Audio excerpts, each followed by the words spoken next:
I hope everybody's doing very well and taking care of their mental health wherever they are. Today, I want to look into a topic that I felt that I wasn't too qualified to talk on because I wasn't or is still not as exposed as I should be, not should be, but maybe am not. And it's the topic of mental health and self care, specifically to my fellow Namibians and fellow Africans that are in foreign countries because of getting the bread.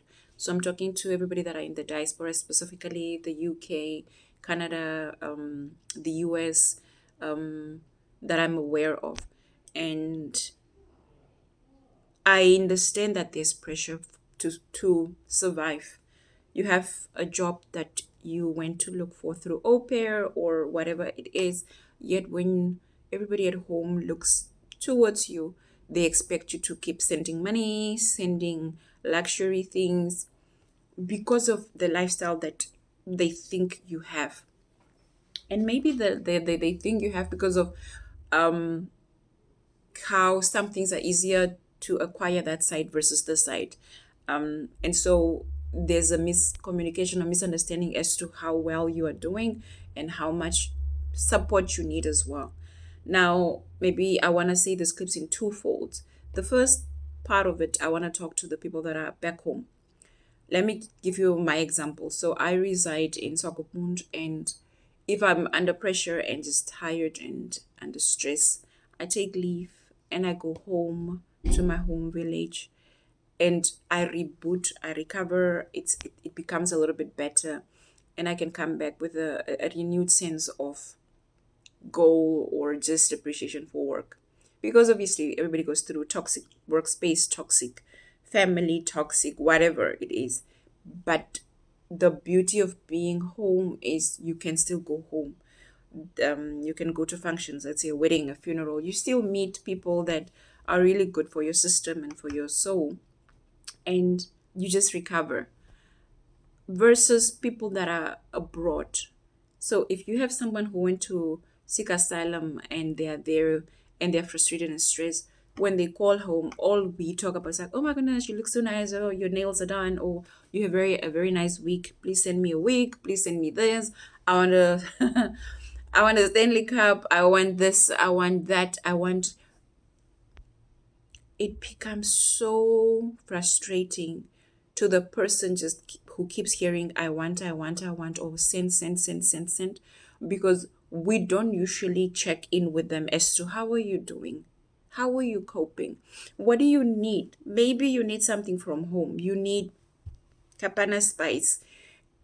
I'll see if I can send it with DHL without complaining. Oh, DHL is so expensive. You must send me the money to for me to send you the things.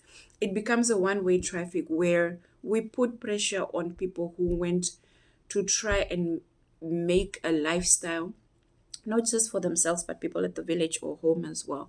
But when we at home just keep on asking, it becomes a demand. And let's say somebody does, let's say they are a student, let's say they are working, whatever job they have, we don't really care how they are treated at that workplace. We don't care how they are at school.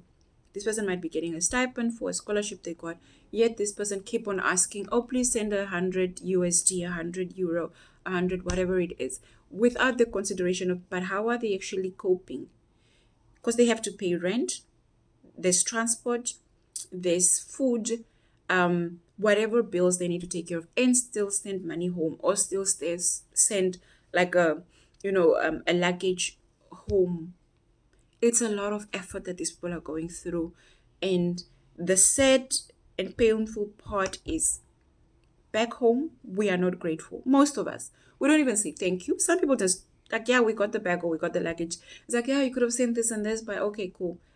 You feel the weight of appreciation being so little that it stings on the person who had gone through trying to find somebody who's going to Namibia or Botswana, wherever, trying to buy luggage and beg for someone to send it because it's cheaper to send with someone versus actually just sending it because it's more expensive. All the efforts that this person has done to send stuff home, and yet we're not grateful. That is not good.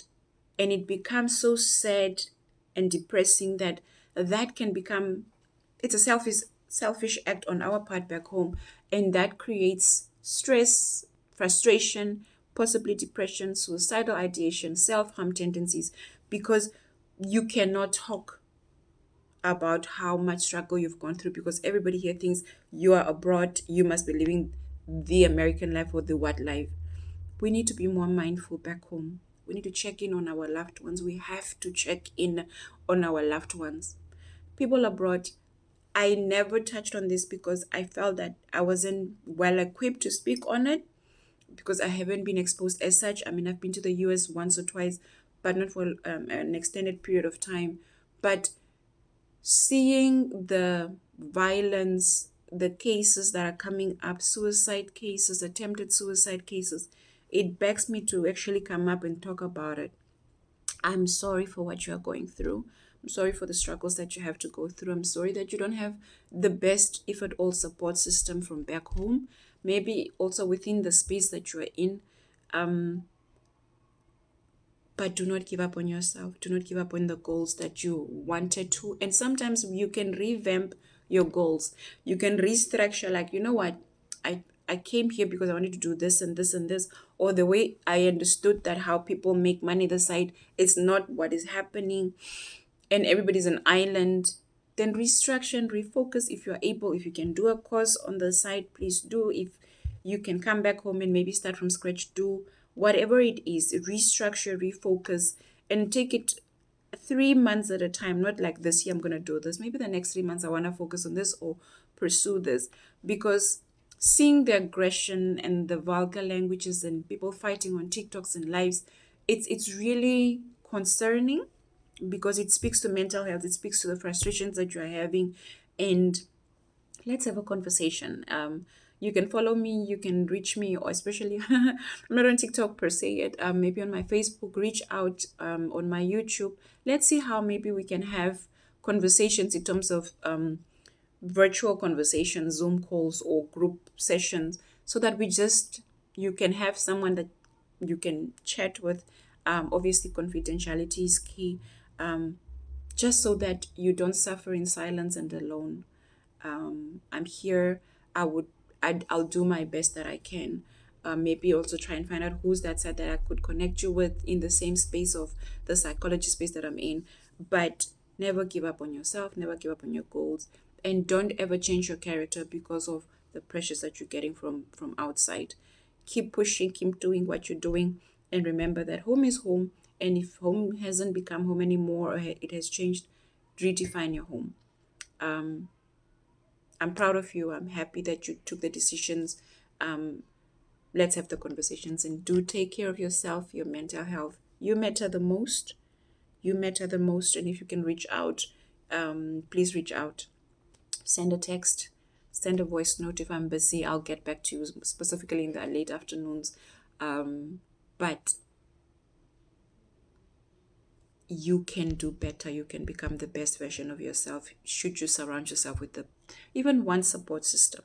Okay, so I wanted to say that, like, yeah, keep pushing, and support is there. Sometimes we just need to change our circles. Okay, all right, take care of yourself.